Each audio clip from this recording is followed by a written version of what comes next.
Take a moment and simply shut your eyes. Not to imagine anything, not to rehearse a technique, just close them.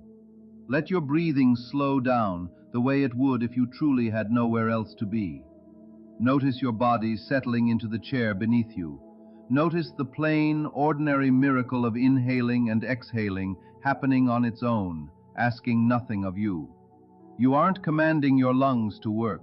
You aren't willing your heart into its next beat. The most fundamental processes keeping you alive are unfolding right now in total, effortless trust, and they always have been, every single day of your life, with no supervision, no strain, no need for you to manage them. Now open your eyes and sit with this question. If the very intelligence sustaining your life runs on complete surrender, if the same force that builds your cells, moves your blood, and keeps your organs functioning, does so without any anxious help from you, then why have you convinced yourself that reaching your goals demands a battle? Why would that identical power, capable of orchestrating something as staggeringly complex as a human body, suddenly require your worry and struggle to bring you a relationship, financial abundance, physical healing, or a shift in your circumstances? Where exactly did that idea come from? Because tonight I want to challenge something. Everything you've absorbed about hustling, forcing, and grinding toward what you want may be the exact opposite of how it actually works. And we're going to flip that script completely. Here's the common belief around manifesting what you want, that it's earned through sheer force, that unless you push relentlessly, working harder, longer, more desperately, you'll come up empty-handed. That desire has to be justified, as if the universe is some kind of manager scrutinizing your labor before handing over a paycheck. So people grip their practices tightly. They visualize with jaws clenched. They repeat affirmations through gritted teeth. They perform gratitude and belief like they're being scored, like some unseen judge is measuring the sincerity of their feelings before approving delivery. Then they wonder why it feels like fighting a current, why exhaustion grows the harder they try, why the thing they want keeps hovering just out of grasp, like a horizon that keeps its distance no matter how far you walk. Let me explain why that happens. Anxiety itself carries a hidden message. When you chase something with urgency and desperation, with that frantic, forceful energy of someone trying to make it happen, underneath that effort sits a quiet but powerful belief: it hasn't happened yet. That's the real signal every stressed-out visualization and every white-knuckled affirmation is sending. Every technique performed from a place of lack is announcing, loud and clear, an assumption that the desire remains distant, unearned, still waiting to be forced into being. And consciousness, the one true creative force there is, doesn't respond to your performance. It responds to what you genuinely assume to be true. So it listens, and without bias or punishment, it mirrors that assumption back to you. More delay, more absence, more nearly there but not quite. Because that's what you're truly, consistently feeling on the inside. So what's the answer? Not giving up, not numbing out or deciding nothing matters, then waiting around for life to hand you your desires. The real answer is something both gentler and far more powerful: genuine ease. Not the ease of someone who's thrown in the towel, but the calm of someone who simply knows. There's a specific stillness that belongs to people who are certain of something. Picture a woman early in pregnancy. She can't see the baby yet, she can't feel any movement. Nothing about her appears different from the outside. Yet she isn't lying awake wondering whether the pregnancy will work out. She isn't performing rituals to force the growth along. She isn't anxiously scanning for proof. She simply knows. And from that quiet certainty, she moves through her days with an unshakable calm that needs no outside validation. That absence of visible evidence doesn't shake her at all. Why would it? She already knows the truth of her situation. That's precisely the state I'm pointing you toward. Not the nervous energy of hoping things work out. Not the tiring effort of trying to believe hard enough. Just the plain, steady, almost unremarkable certainty of someone who has accepted something as fact. It is done, not will be done, not working toward done, not hoping for done. Done, already complete, right now. And when you hold that assumption, not through strain, but through real inner acceptance, the world has no option but to rearrange itself to match it. Now here's something that might push back against what you've been taught. Society has conditioned you to view ease with suspicion. It's told you, in countless direct and indirect ways, that anything worth having has to be difficult to obtain, that struggle proves you're serious, that if something arrives easily, you probably didn't earn it, or it isn't legitimate, or there's some hidden catch. So when someone tells you to relax, to release control, to stop striving so hard, something inside bristles and objects. But if I ease up, everything collapses. If I stop worrying, I'm being careless. If I quit pushing, I'm quitting altogether. I want us to examine that belief closely, because what it's really saying is this: I don't trust the law. I believe my effort outweighs the creative power of consciousness itself. I believe my anxiety serves some purpose. I believe that the moment I stop watching, stop controlling, stop forcing, the universe will lose track of me entirely. Do you notice how much authority that belief hands over to your own doubt? How it elevates your anxiety to the most decisive factor in the entire equation, more decisive than the law, more decisive than your assumptions, more decisive than consciousness itself. This is the trap hidden inside the trap. Believing struggle is necessary is exactly what blocks the effortless arrival of what you want. Because struggling means you're assuming scarcity, you're assuming resistance, you're assuming that obtaining your desire is inherently difficult. And the law, which holds no opinions of its own, which simply reflects back the physical equivalent of your dominant inner state, gives you precisely that, a life where everything requires strain, where nothing flows easily. Not because that's how reality actually functions, but because that's what you've most consistently, most deeply believed reality to be. Let me walk you through what actually happens when you truly settle into the assumption that your wish is already fulfilled. Not what I hope will happen, but what the law guarantees will happen. First, your internal dialogue shifts. Right now, for most people, that inner voice sounds like someone managing an emergency. What if it never arrives? What if I'm doing this wrong? What if I'm not worthy of it? What if I've overlooked something? What if the timing is off? An endless cycle of doubt and contingency humming beneath everything like a persistent low fever. But when you genuinely embody the state of the wish already fulfilled, not performing it, but truly assuming it as done, that internal chatter quiets down. Not because you forcefully silenced the doubt, but because the doubt no longer has a foundation to stand on. It can't sustain the loop of what if it doesn't come once you've genuinely accepted that it already has. That fear-driven inner monologue depends on the assumption of lack to keep running. Take that assumption away, and it simply collapses. In its place comes a stillness, not an empty stillness, but a full one, saturated with the reality of your fulfilled desire, soaked in the feeling of it is already so. Second, your body transforms. You already know what anxiety feels like physically: the tight chest, the shallow breathing, the clenched jaw, that restless energy of someone perpetually braced for disaster. That's the body of a person assuming danger, assuming scarcity, assuming things could go wrong at any moment. But the body of someone genuinely resting in their assumption feels completely different. Breathing deepens naturally, shoulders release, the jaw softens, the eyes relax. There's a quality of true presence, not spacing out, but actually arriving fully into the moment, that emerges once you're no longer defending against some imagined disaster. People sense this shift even without being able to name it. There's something naturally magnetic about a person who is genuinely at peace with who they are and what they know. Not the arrogant peace of superiority, but the calm, grounded, self-assured peace of someone who simply knows. Third, and this is the part the world tends to call miraculous, though it's really just the law doing what the law always does. The external world starts to reorganize itself.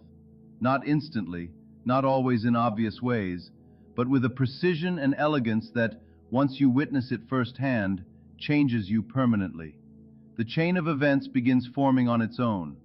The right person shows up in a conversation you didn't expect. The email shows up from a source you never expected.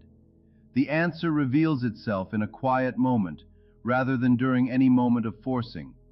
The situation transforms, not because you pushed it into place, but because you stopped resisting it. And in that letting go, the momentum of your assumption was finally able to flow freely. I want to address the pushback some of you are likely feeling right now. But I can't just sit back and do nothing. I have obligations. I have things I need to do. I have a life to manage. You're right, you do. And I'm not telling you to stop taking action. I'm telling you to change the inner place your actions come from. There's a kind of action fueled by anxiety, the desperate, grinding energy of someone straining to force an outcome. This kind of action wears you down. It demands effort in a way that drains rather than fuels you. And it often creates results that need constant upkeep through more forced effort, because they were built on an assumption of struggle, which then keeps repeating itself. Then there's action born from assumption, the natural, nearly effortless movement of someone who already knows their destination and is simply walking toward it. This kind of action doesn't feel like straining. It feels like expression, like a flower that doesn't struggle to open. It simply blooms because that's the natural unfolding of what it already is. When you're truly living from the state of your wish already fulfilled, your actions carry a different quality. They emerge organically from within, rather than being mechanically forced from outside pressure. You find yourself naturally drawn to make a certain call, send a certain message, go to a certain place, not because you've calculated the perfect strategy, but because it simply feels aligned with who you're being. And the outcomes of these actions are often wildly disproportionate to the effort you put in, because they aren't powered by anxiety. They're powered by assumption. And assumption is a far more efficient engine than effort could ever be. Let me talk about the harvest for a moment. A farmer doesn't dig up his seeds every day to check if they've sprouted. He doesn't stay up at night anxious about whether they're growing. He doesn't perform elaborate rituals over the soil, hoping to speed things along. He plants, and then he trusts the process completely. He goes about his life not hoping, not wishing, not putting on a show of faith, but simply knowing the harvest is coming, because he understands that once a seed is planted in good soil, its growth isn't up to his effort. It's governed by the law of nature, doing exactly what nature does under the right conditions. Your assumption is the seed, consciousness is the soil, and the law, which has never once failed, which cannot fail any more than gravity can fail, is what transforms that seed into a harvest. Your job isn't to force the growth. Your job is to leave it undisturbed, to not dig it up with doubt, to not stir the soil with anxiety, to not demand proof of germination before the shoot has even had a chance to break the surface. Your job is to plant with real assumption, not performed, not merely hoped for, but a genuine, settled, bone-deep acceptance of the fact. Then you rest. You nourish that seed with your faith, warming it with the confidence of a mind that knows, without needing outside validation, that the harvest is on its way. And it will come, not because you earned it, not because you deserved it, not because you executed your practice flawlessly, or believed with enough intensity, or did everything perfectly, but simply because you planted the seed, and planting is always followed by harvest. That's the law, and the law does not fail. Now let's talk about the moments when everything seems to contradict you, because they will happen. You'll settle into this quiet, knowing state, and then something will occur that seems to undo it all. Circumstances will shout. Evidence will press against your assumption with what feels like undeniable force. And some old, deeply worn voice inside you will whisper, "See, you were naive to believe this. Look at what's actually happening." In that moment, you'll face a choice. You can react. You can take the bait of appearances. You can let what you're seeing dictate what you assume.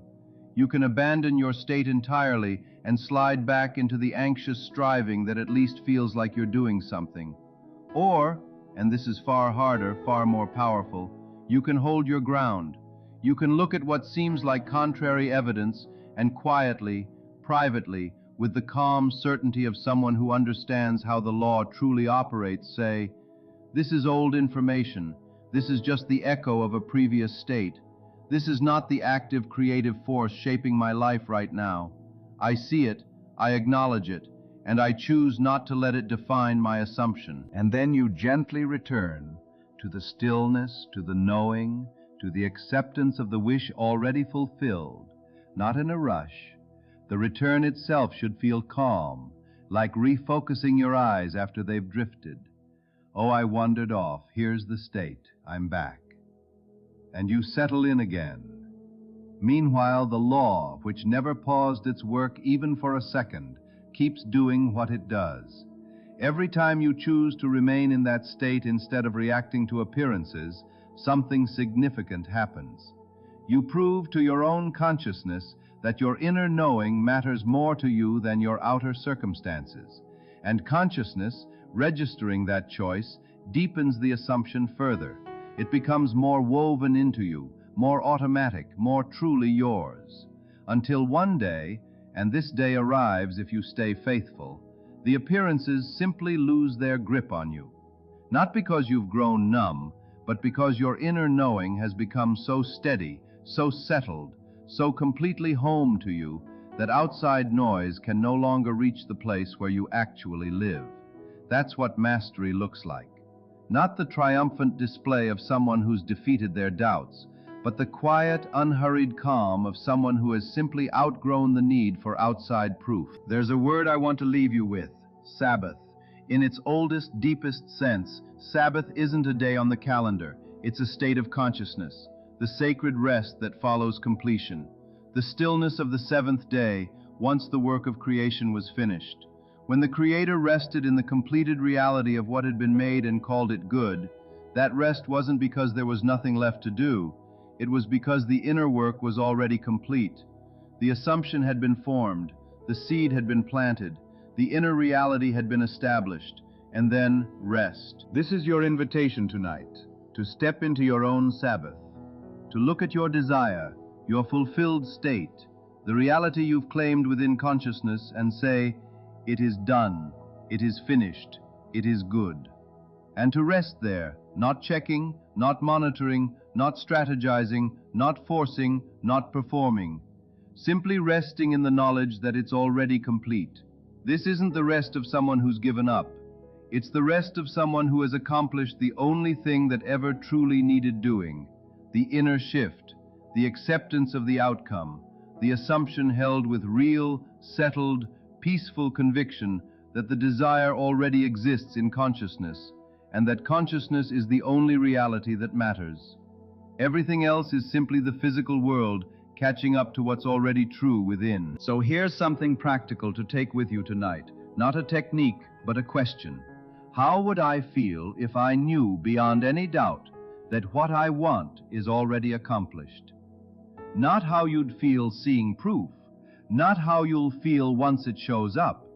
How would you feel right now, knowing it the way you know your own name, the way you know where you live, that it's already complete in consciousness and therefore inevitable in form?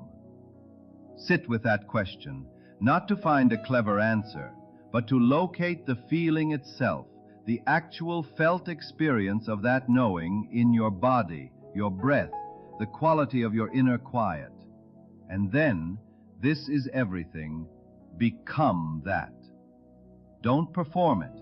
Don't put it on display. Simply be it. Let it soften your breath. Let it release your jaw. Let it slow your pace, deepen your voice, and quiet the urgency behind your eyes. Let the feeling of "it is done" become the atmosphere you move through, the air you breathe, the quiet undertone beneath everything you say, do, and think throughout your day. This isn't a technique you bolt onto your existing life. It's an identity you step fully into. The person who knows it's done carries themselves differently than the person merely hoping it will be. They occupy the same body, face the same circumstances, yet live in entirely different realities because they're embodying entirely different assumptions. And consciousness, the only true creative force, delivers back the physical equivalent of whatever you most deeply and consistently assume yourself to be. I want to close with this. You are not here to earn your good. Let me repeat that, because most of you have heard the opposite so often it's become invisible, like water to a fish. You are not here to earn your good. Your desires aren't rewards handed out for enough effort. They aren't prizes given to the most disciplined, or the most faithful, or the most deserving. They aren't being withheld by some cosmic gatekeeper weighing your worthiness. Your desires are revelations, precise personal signs of what already belongs to you within the realm of consciousness. The very moment a desire arises in you, it's because on some level, however faint, you sense that this thing is already yours, that it's available to you, that somewhere in the infinite field of possibility, this particular reality is calling out your name. Your task isn't to create it. It already exists. Your task is simply to claim it. And claiming doesn't look like striving. It doesn't look like performing. It doesn't look like gripping your way through a visualization practice while secretly dreading it won't work. Claiming looks like acceptance. Quiet, genuine, settled acceptance of the outcome, of the fact, of what's already done. This is mine. I accept it as mine. It's done in consciousness, and therefore it must inevitably become done in form. That acceptance, held with real conviction, returned to faithfully whenever you drift, made the quiet center of your inner life. That is the only work that has ever truly been required.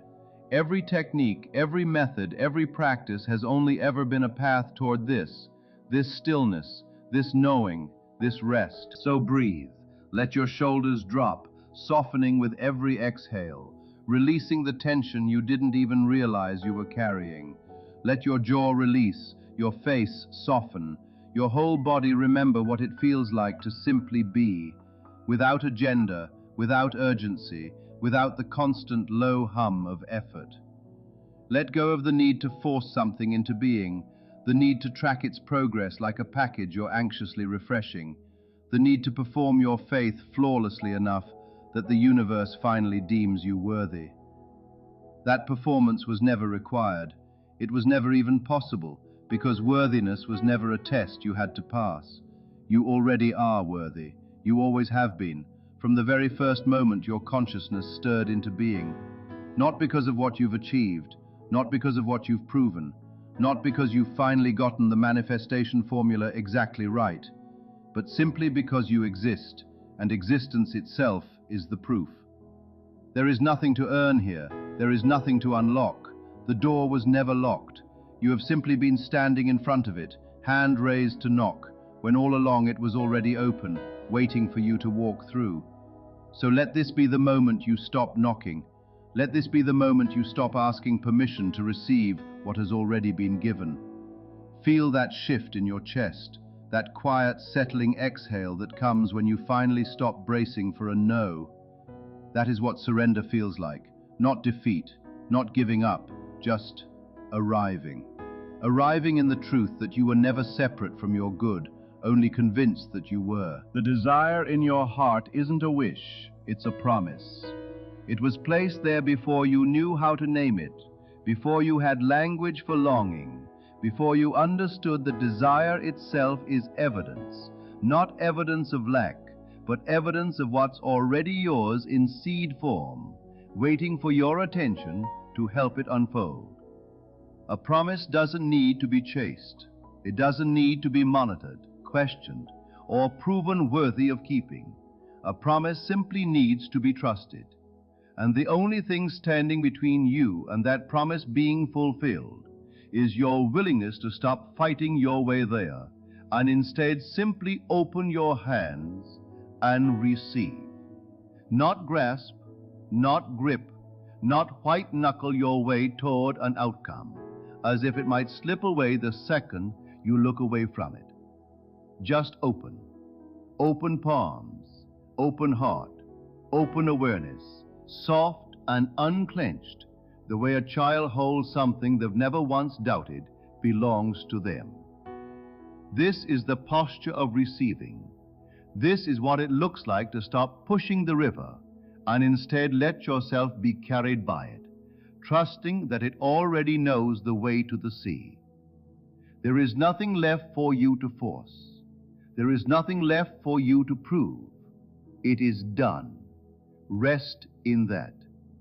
Let the doing end here tonight, in this quiet moment between one breath and the next, and let the receiving begin. Good evening. This is Manifest with Neville. I'll see you again next time.